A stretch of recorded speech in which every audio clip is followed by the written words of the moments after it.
دنیا میں کچھ مائیں ایسی بھی ہیں جو اپنی اولاد کو زندہ رکھنے کے لیے ہر روز کچھ مزید دن ادھار لیتی ہے۔ یہ قرض کون دیتا ہے اور آپ نے ان ماؤں کے بارے میں جاننا ہی کیوں ہے؟ سب کچھ واضح کرنے سے پہلے ایک چھوٹا سا واقعہ بتاتا ہوں جس نے میری زندگی تو خیر کیا بدلی ہوگی، بس میرے زمین و آسمان کو ہلا کے گزر گیا۔ بتائیے کہ ایسا بلڈ گروپ جو پورے اسلام آباد میں صرف ایک بوتل پڑا ہو اور آپ کے مریض کی جان کا انحصار اسی پہ ہو، تو آپ کیا کریں گے؟ دنیا میں سب سے بڑی آزمائش کسی پیارے کی بیماری ہے۔ بندہ خود بیمار ہو تو جیسے تیسے سہ جاتا ہے، گھر والوں میں کسی کا نمبر آ جائے تو بس خدا اس کرب سے، اس اذیت سے محفوظ رکھے۔ جیتے جی مر جانے کے ایسے چند لمحے آپ سب نے کبھی نہ کبھی گزارے ہوں گے، اگر نہیں گزرے تو بس دعا کیجئے کہ دشمن کو بھی کبھی ان کا سامنا نہ کرنا پڑے۔ 3 ماہ پہلے اچانک ایسا ہی ایک وقت آ گیا۔ صبح سرجری ہے، بلڈ گروپ اے نیگیٹو ہے اور 4 بوتلیں خون کی درکار ہوں گی۔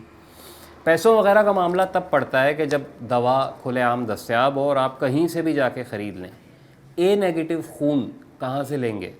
خریدیں گے؟ جب ہے ہی نہیں پھر؟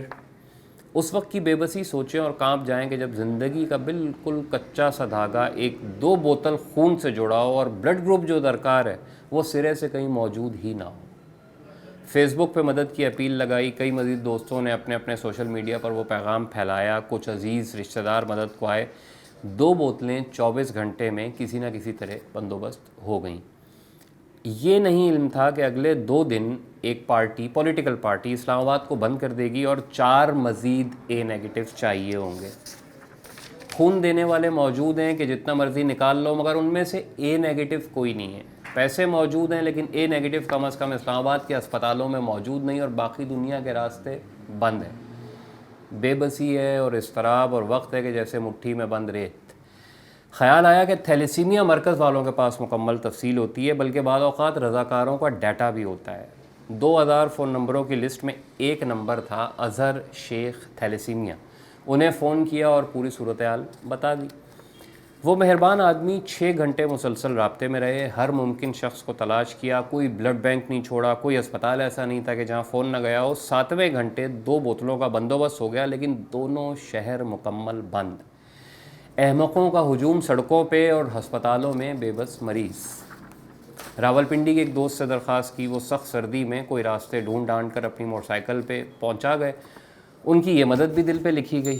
سچویشن قابو میں آ گئی، معاملات بہتر ہو گئے، خدا مزید اچھا کرے۔ لیکن ایک سوال اس دن سے آج تک میں دل سے نہیں نکال پایا، خون نہ ملتا تو کیا ہوتا؟ میری پریشانی 4 دن پہ پھیلی ہوئی تھی۔ کوئی ایسا بھی ہوگا کہ جو ساری عمر ہر صبح اس سوال کا سامنا کرتا ہو؟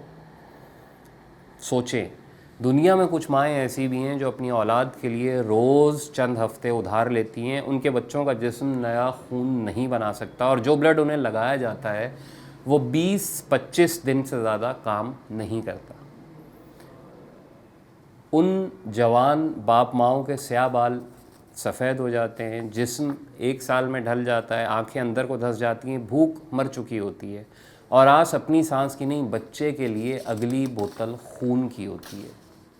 تھیلیسیمیا کیوں ہوتا ہے؟ تھیلیسیمیا میجر سے بچنے کے لیے کیا تدابیر ممکن ہو سکتی ہیں؟ یہ سب باتیں آپ کو گوگل بتا دے گا۔ ماں باپ کے سینے کی جکڑن جو ہے نا، وہ شاید وہ نہیں سمجھا سکے گا۔ اس مرض میں مبتلا ایک بچے کی دیکھ بھال کا سالانہ خرچہ کم از کم 10 سے 12 لاکھ روپے پاکستانی ہوتا ہے اور پاکستان میں 1 کروڑ لوگ اس مرض کے کیریئر ہیں۔ ہر سال تقریباً 5000 بچوں میں اس مرض کی تشخیص ہوتی ہے اور پھر اسپتالوں کے تاحیات پھیرے شروع ہو جاتے ہیں۔ پیسہ ہونے کے باوجود پرائیویٹ طور پر بچوں کے لیے خون کی دستیابی ممکن نہیں ہوتی۔